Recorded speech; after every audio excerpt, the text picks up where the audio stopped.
certainly been unprecedented for all of us, but for our older veterans, I think they've been really challenged, being locked down in their homes.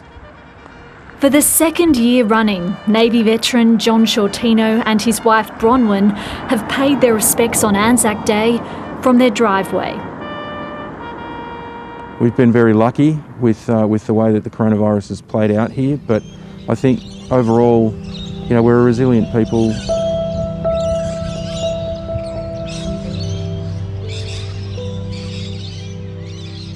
Strict stay-at-home orders in the Perth and Peel regions upended long weekend plans and saw the revival of a mask mandate for millions of people.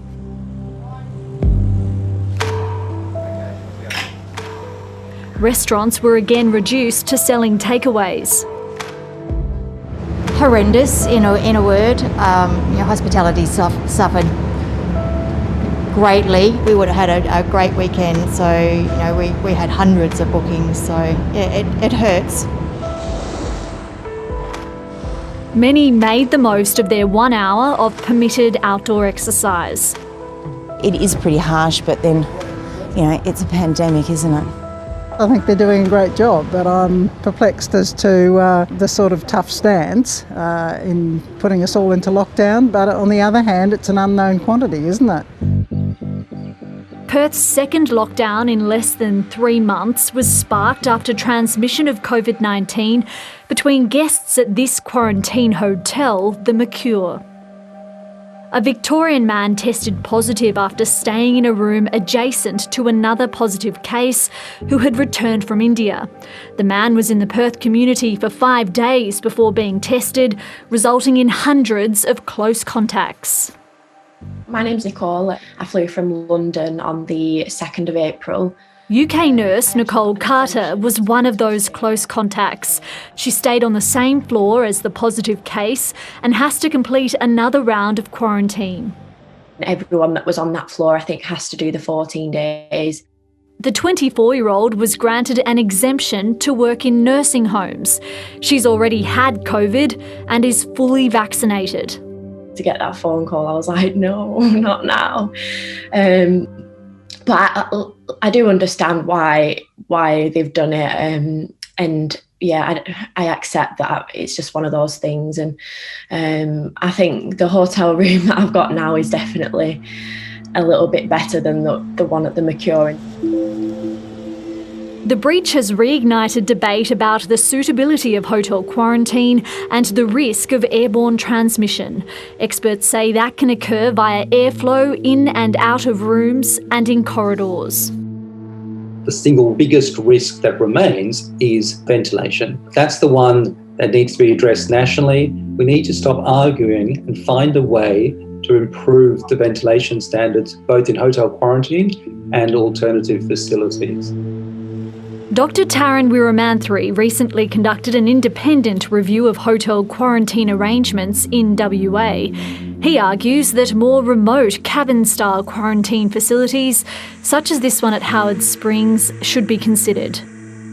It is possible to at least consider whether we should be building more of those facilities or repurposing current facilities. And this should not be a blame game between the federal government and the states. The state government was aware of the risk factors at the Mercure and 2 other Perth quarantine hotels before this latest outbreak. A report received by the Chief Health Officer on April 8 identified them as being high risk for ventilation issues. The Premier was informed of the CHO's advice on April 16. I accept responsibility for everything. I accept responsibility for everything within Western Australia. But Labor Premier Mark McGowan, who won the state election in a landslide last month, says it's the federal government's responsibility to manage quarantine and wants to see immigration detention centres like Christmas Island used again. Those facilities are sitting there, they're available, it's just the Commonwealth doesn't want to use them.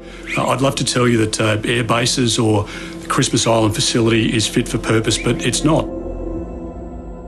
Mining camps get put up in WA all the time and in other states, and it's very easy to build and truck out a facility that can house several thousand people and do that in a few months. After few cases were detected over the weekend, the lockdown will lift at midnight in WA, with some restrictions to remain. Premier, at the start of the pandemic, Australians were told that lockdowns were necessary to make sure that the health systems were prepared to handle outbreaks. Why don't you trust your contact tracers to deal with a very small number of cases? Well, we do, and they're doing a terrific job. Then why did you lock down 2 million people over a very small number of cases? Are you afraid that the hospital system here won't be able to cope? Because I don't want to see what happened in America or Britain or India or Brazil happen here. So one case equals a lockdown, Premier? One case equals a lockdown regardless of your contact tracer's ability to get on top of it? We had 3 cases, just so you know. We had 3 cases. But if we had a single case tomorrow, will we lock down? I'll let you speak. The Premier remained critical of the man whose infection sparked the outbreak because he was allowed to leave Australia to attend a wedding in India.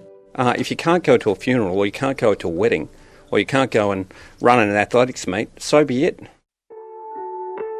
We should be looking at the reasons why people travel, but it's a little bit too easy to stray into judgmental territory here when someone was just doing exactly what the government said they could do, had all the permissions to be where they were. I think that it's just a distraction from the fact that the federal and the state governments together have quarantine responsibilities. We're probably a couple of weeks away from getting back on top financially where we were from the last shutdown, a month or 2 ago. So it does throw a pretty big spanner in the works. As politicians squabble, small business owners like Scott Douglas are counting the cost of another lockdown. So it means we lose probably 70 to 80% of our revenue. It just turns off. For us, this is out of our control. It's not on us, and we seem to be paying the price for it, ultimately.